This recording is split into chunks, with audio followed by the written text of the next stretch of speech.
This is Learn from Others, show number 5. This is Learn from Others, where we interview a cross-section of successful individuals so you can learn from their experiences, achievements, and even their mistakes. We ask 4 questions that will educate and inspire. Greg Stanley will be your guide as we join our guest on a journey from adolescent daydreaming to success in today's world. Join us on this adventure as we learn from others together.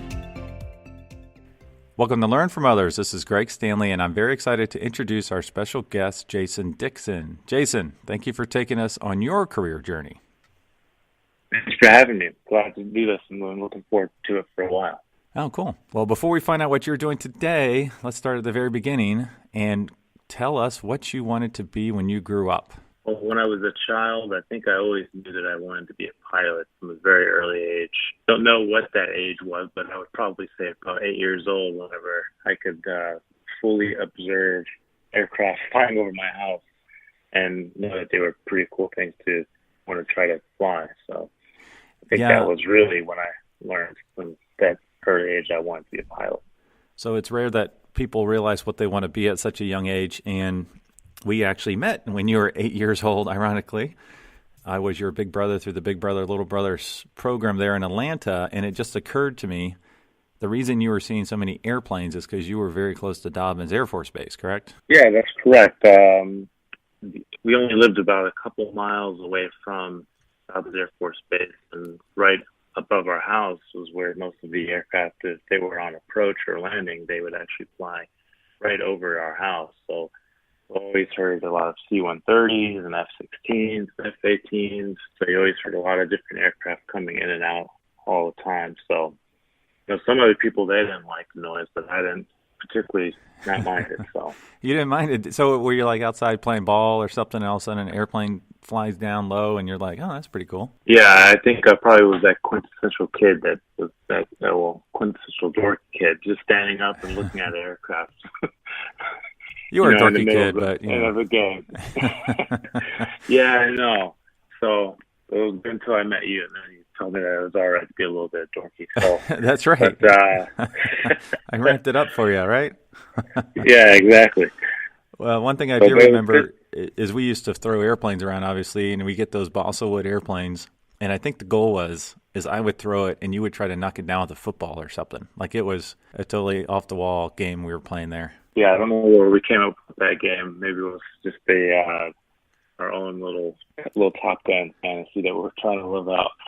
But yeah, I remember us doing that. It was a lot of fun. So I tried doing that the other day, actually, with someone else. And they're like, "Where did you get that idea from?" Like, "Oh, I used to do this when I was a kid." I was like, "Okay." Well, they didn't think that was strange at all. Yeah. I also remember I tried to use my brilliant arts and crafts skills, and we tried to make a kite that was horribly pathetic. It was too heavy, and it was a trash bag, I think. We basically ran around and dragged it on the ground. Well, the idea was in the right place because it was with, I think, balsa sticks and then trash bags and duct tape. So you figured that would have worked, but I guess there's a lot more art and finesse that goes into it than one would think. But did that inspire you to figure out how to get these big, heavy planes in the air? Yeah, I would say so because as a kid, I was interested in taking things apart and putting them back together, seeing how things worked, and I was trying to think about how things did work, and I was always interested in science. So I think doing this job, you're always kind of a questioning person who's always wondering, how does this work, and best way to make it work, the most efficient way to make it work. Right. So as a kid, it kind of goes in line with how a lot of kids are. They're always asking questions and trying to figure things out. So, yeah, I think if you have someone, that is encouraging you to want to do those things and take things apart and, be inquisitive, then, it's actually kind of fostering to do a job like this, Right. No, that's great. And just another call out, you are actually our special guest in our commercial that we post on LinkedIn and social media, the little kid with an airplane that grows up to be a pilot. You're the inspiration for that. So thank you for allowing me to make use a cartoon image to represent you in my commercial. Yeah. Well, it's a good-looking cartoon, so I can't complain about it. So. Oh, good. Glad I'm represented. What was your first job, whether that's something you got paid cash for or got an actual paycheck for? My first job was making labels for a family friend of mine at church. He had a distribution business for products. I don't even remember what the products were, to be honest with you. All I know is that I had to take labels and put them from one box to another, and it was not a official job by any means. Just, there won't be a W-2 statement found about this at all, but I believe I was 13 when I first started working there, and it was just basically working for about 6-7 hours a day, and then just taking labels from that it would type in on the computer and then print them out and then place them on these boxes. So, and then just doing that for a while. But to be honest, what I don't ever remember is feeling like I did not want to do that. So I think that was a good. That wasn't your career path. Yeah, it wasn't my career path, but I kind of felt like it was a good thing to do in order to get some kind of work ethic and. It was a means to an end, Right. And I think that's a good way to look at it. And I'm glad I did look at it that way back then as a kid versus not wanting to do it. So, but I think I did that for about over the summer. And I probably wish I could have done a little bit longer just to make a little more money. But the summer probably long enough. What was your first real job then? My first real job was when I was 17 and graduated at a Mexican restaurant, actually, which was a bit of an interesting experience. So I was at a restaurant, and I was a server there. And I remember I was basically the only non-Hispanic at the restaurant that was working there. And then we all had name tags. I remember the owner of the restaurant, he kind of told me, he was like, well, we have to spice up your name. We have to do something different with your name so that way other people can, they feel that, it's going with the vibe. And it's like, well, okay, well, whatever name you want to do. It's like, well, who's your favorite soccer player? And so at the time, my favorite soccer player was Thierry Henry, which is one of the most famous French soccer players back in that time. And then as part of the French team, too, it's like, okay, we'll go with that. Use that name. So we'll put that on my name tag. And so it was just it was a lot of fun, working there. Every time I went to work, everyone's like, "Oh, well, what name is that? Is that a name from Mexico or something like that?" You're like, "No, I just made it up." Yeah, and you just go with it. And then it was kind of nice because I think a lot of people were kind of confused, like, "Okay, well, this is interesting. It's just this guy working at a Mexican restaurant. He looks really young, and he doesn't really." Completely Mexican, but okay. Did you try to speak with a Spanish accent or anything? No, I didn't try to do that too much because I figured that I would have been found out pretty quickly, and then someone might have gotten offended. Who knows? But no, but actually, I think it was one of these things where by doing that, then it kind of showed that you didn't really affect me, like wherever I work. I just wanted to work and get something done, and I think people kind of appreciated that, and they like that attitude. Just, here's someone who's like basically the only non-Hispanic here working, and everyone else is, everyone in the kitchen speaks Spanish. So I did learn a lot of Spanish. And, I think that they like that, and a lot of people I work with. It was a lot of fun, so it was a really fun job. You wanted to be a pilot when you grew up, and you worked in these couple different jobs here. Walk us through your career journey. Tell us what you did, what you went to school for, what jobs you had after that led you into what you're doing today. My first step with the journey started off when I was 15, actually, when I started taking flight lessons in Atlanta at the Ace Academy in Fulton County Field. It was Charlie Brown's field. It's just a few miles west of downtown Atlanta. And they had a program for youth that were interested in flying, which was sponsored by OBAP, which is Organization of Black Airline Professionals, Organization of Black Aerospace Professionals. Right. And they had a program that were sponsored by its members, and on every Saturday, approximately from like maybe 9 a.m. to 12 p.m., they would have classes for introduction to aerospace, introduction to aerospace weather, introduction to engineering, and they would have people come in and they would talk, about different various career fields so you could get exposure. Yep. And so that really was the first step because, without that exposure to it, I would have not known how to get involved into it and what steps to take. And of course, there's always more elaborate steps that you could have taken in hindsight, but you can't know everything.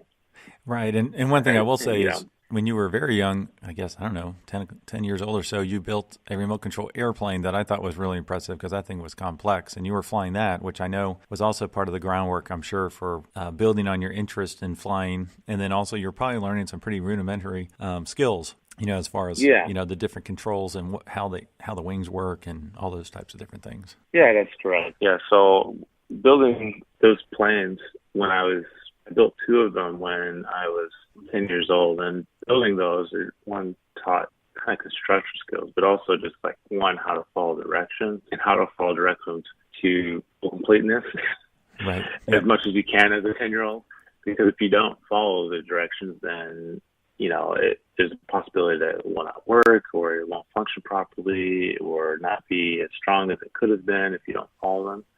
And there's a lot of leeway. I mean, at the end of the day, it is just a remote control plane. It's not something that's going, supersonic, going Mach 3 or Mach 4 or anything. But at an early age, it's good that you do learn those skills so that you kind of take direction seriously, and also because you're spending a lot of money.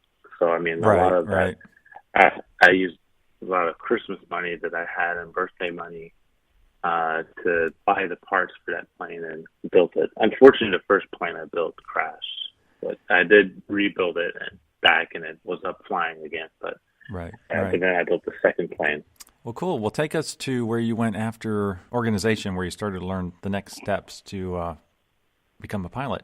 After the ACE camp that I went to every Saturday when I was 15, and took flight lessons there. After graduated high school, then during the application process for colleges, I applied at Embry-Riddle, which is a pretty famous aeronautical school. I think most people tend to know that school as far as if you would like to be a pilot, go that route. Then I applied at Jacksonville University. Actually, you mentioned it since your dad went there. I also decided to apply there because I needed to get a scholarship when I went to college.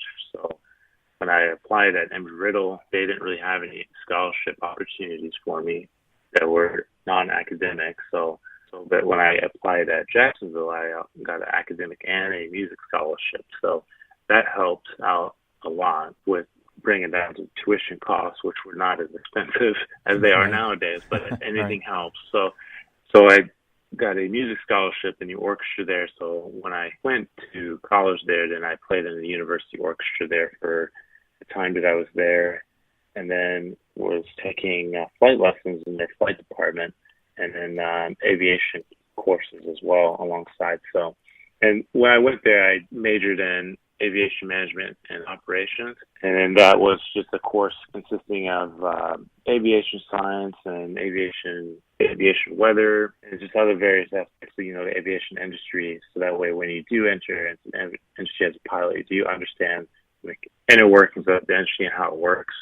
So that way you're a little bit better of a function pilot. So you understand all the work that does go into it. But after about 2 years, then just for cost reasons, then I ended up transferring back to Atlanta to Georgia State, since it was much cheaper, and then the tuition was free when I went back to Georgia State.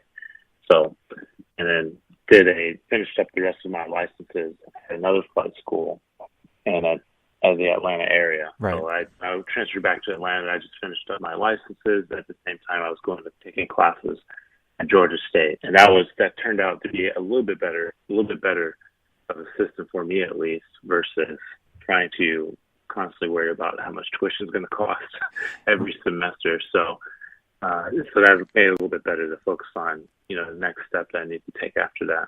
So it sounds like you had a little bit of a issue, just not an issue, but trying to figure out exactly the right educational path to get the experience you needed.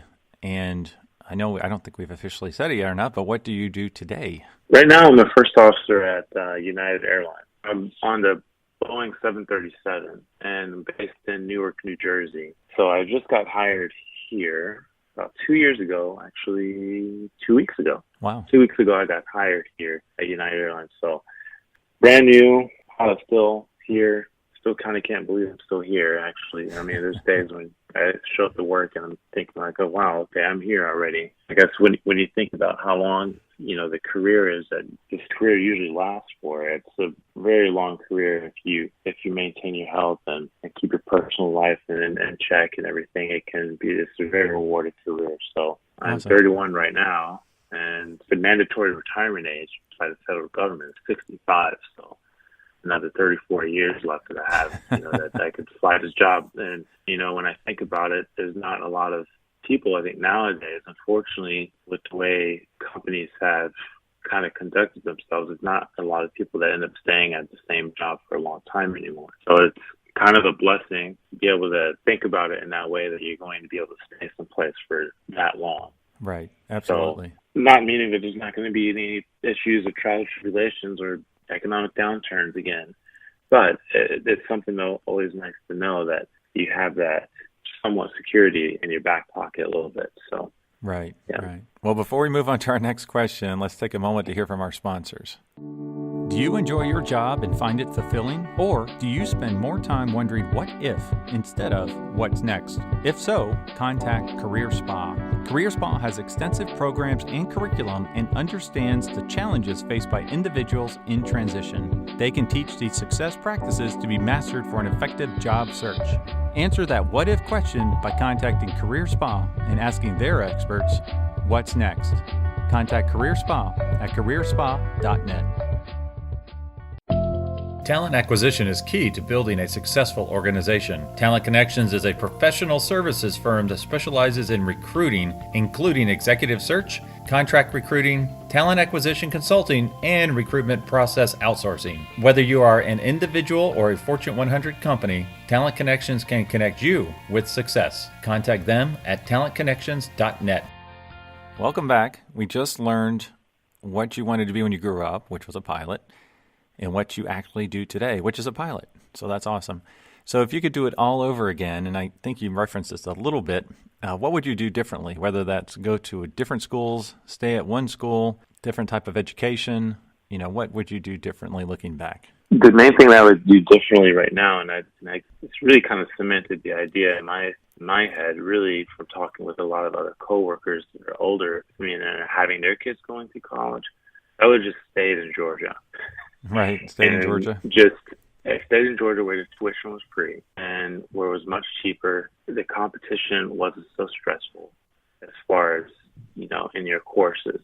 Not meaning that you shouldn't push yourself or try to be competitive, but I think the main goal when you're going to college is not to compete with others, but more so just to compete with yourself. So that way you can always stay true to doing what you want to do versus what other people are trying to do. And I think that's something that a lot of people get astray with, is always trying to compete with others versus with themselves, rather. I would have stayed in Georgia, and that way I would have kept my tuition costs down, and then I would have done a flight school in the Atlanta area and done it that way.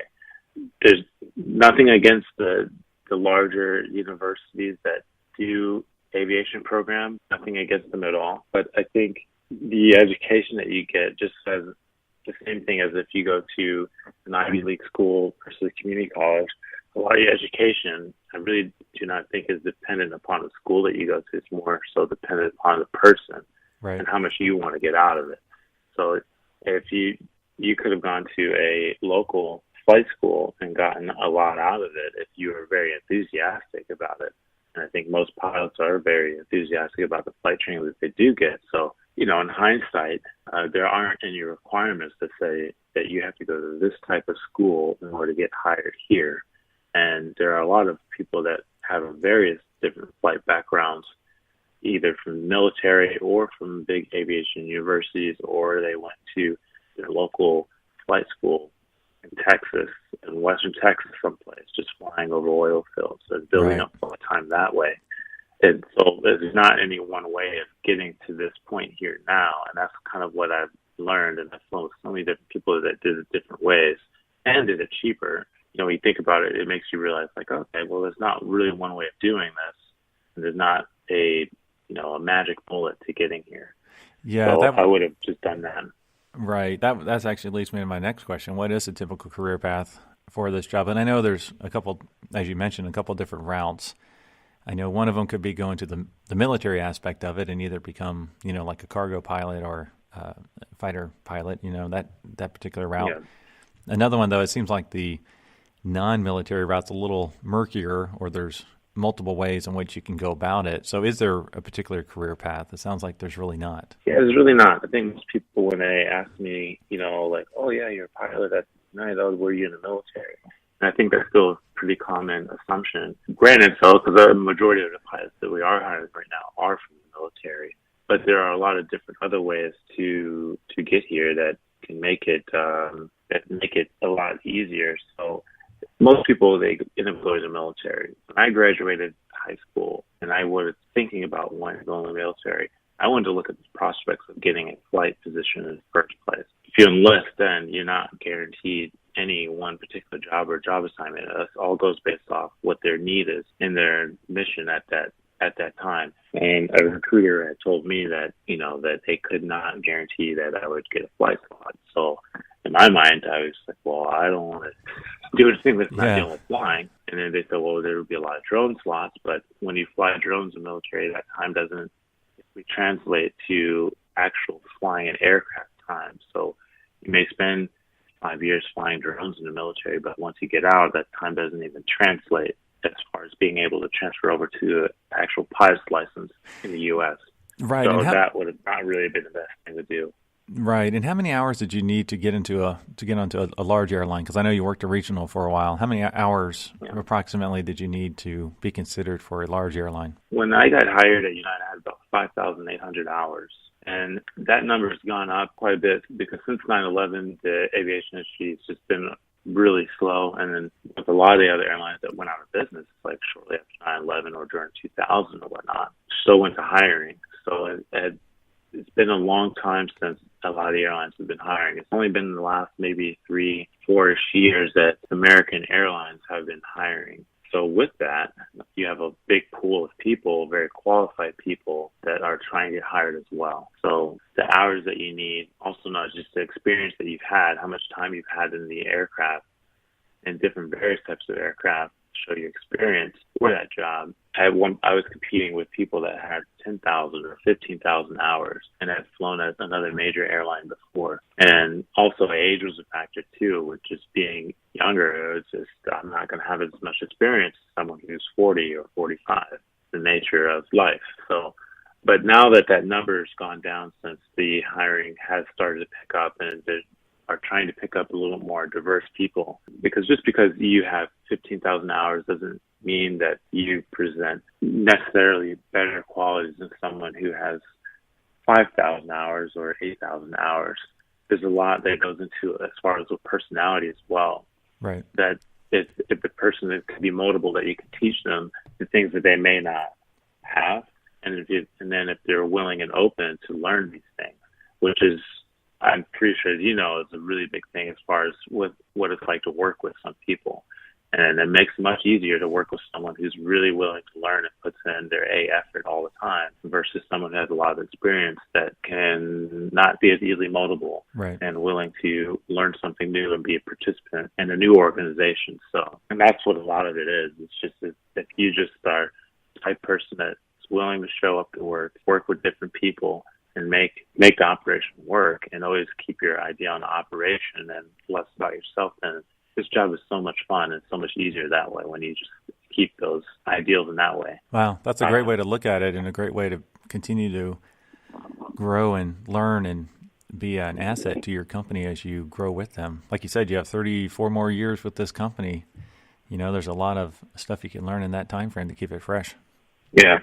In all honesty, I think with the Big Brother, Big Sister program and with you being a mentor for such a long time, that was one thing that really helped kind of cement that idea of just trying to not just think about yourself, but think about others and trying to make things work. Because without that, having that idea from an early age, then it makes it a lot easier to always fall astray and always think of, well, this isn't really working out for me, so now I don't want to do it anymore. Right. Or I'm not liking the way that this person does it, so I don't want to work. Versus thinking beyond that and thinking like, okay, you might not like working with this person, or you might not get along perfectly, but what else do you get along with them?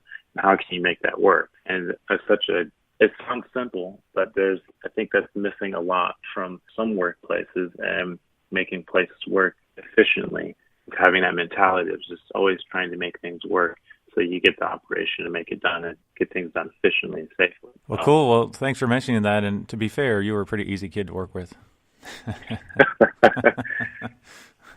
We had some good times. Well, that's good to know I wasn't a little tired. So. Yeah. I appreciate you letting me be your big brother for 24 years now? So, Yeah. Well, cool. Well, as with most journeys, success largely depends on reliable transportation. And since you know I'm a huge car enthusiast, why don't you tell us what your first car was? First car was a 1992 Ford Mustang, not the 5.0, the straight inline four. It's a white Mustang with a convertible with a beige top. I forgot about that car. Shame on me. Dude.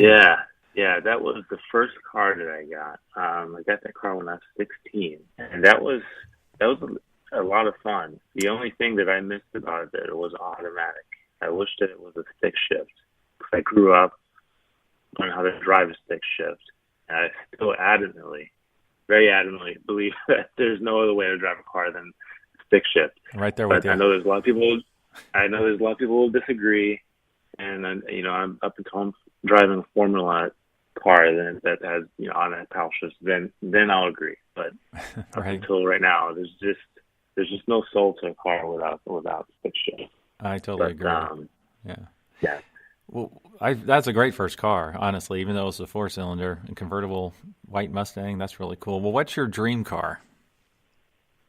My dream car is Porsche 911. Oh. If I could get original old Porsche 911, I think I've got some years before I can get this car, but right. That would be the dream car that I could have. I don't think I'd probably drive it too often because I'd be too worried about it getting shipped up. It's great, but not, Right. But I've always wanted to have that car since I was a kid. I don't know what it was about the car. I think it's just the allure of it. It's just simple. It just seems like a very simple, basic, but very well-engineered car. It's easy to drive, and it actually performs very well. That's actually on my list right now as well. I'd love to experience one of those one day. Well, one great perk to some jobs is a company car, as you know, because you rode in my company cars for years. So I'd like to buy you a really cool company car, but I'm going to pick it out for you. So the car I picked out for you, which I can't actually afford, is a 1958 Chevrolet Firebird 3. Now, totally random. Okay.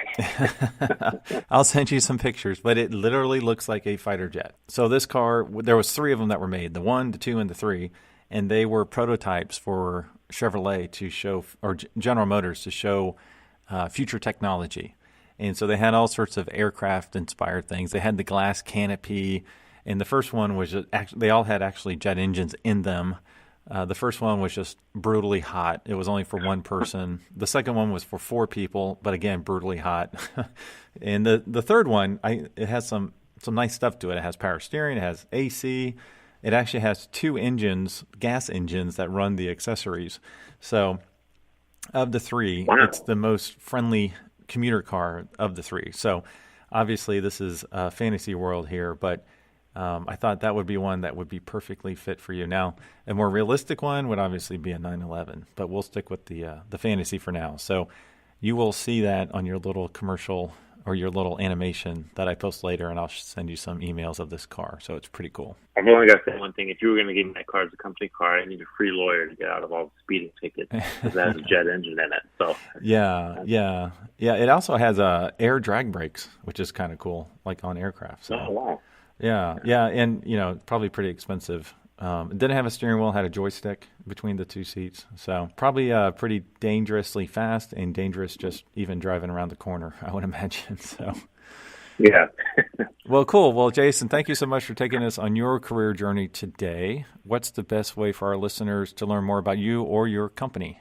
If you'd really like to get more information about learning about the hiring process that's going on at United, you can visit united.com. There should be a link for careers, and we're actively hiring for pilots right now. And there's a link there for the requirements and the minimum requirements required for, getting an interview and getting hired at United. But there's also a couple organizations that were very helpful as far as getting information out to just the everyday person that knows nothing about aviation if they're interested in getting into it. One was AOPA, AOPA.org. How do you spell? Can you spell that? AOPA and Okay. .org.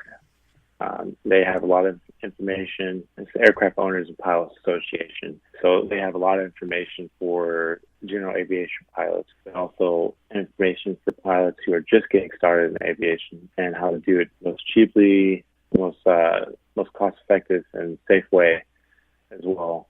And also for those pilots who are interested in taking a career path into aviation as well. Another organization that really helped me out was OBAP, which is Organization of Black Aerospace Professionals. They really helped me out. You can just send that OBAP.org, that's OBAP.org, and they really helped me out with just sending out information.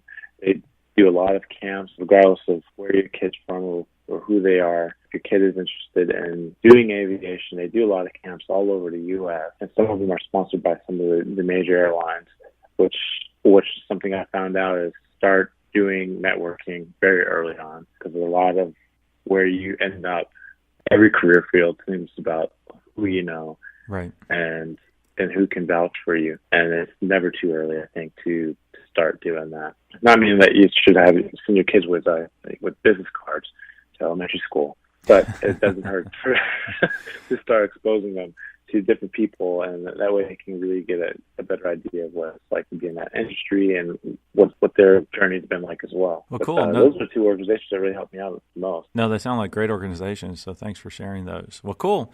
Well, thanks again, Jason, and I guess we'll see you on the airplane one day, hopefully. That would be awesome. Yeah, look forward to it.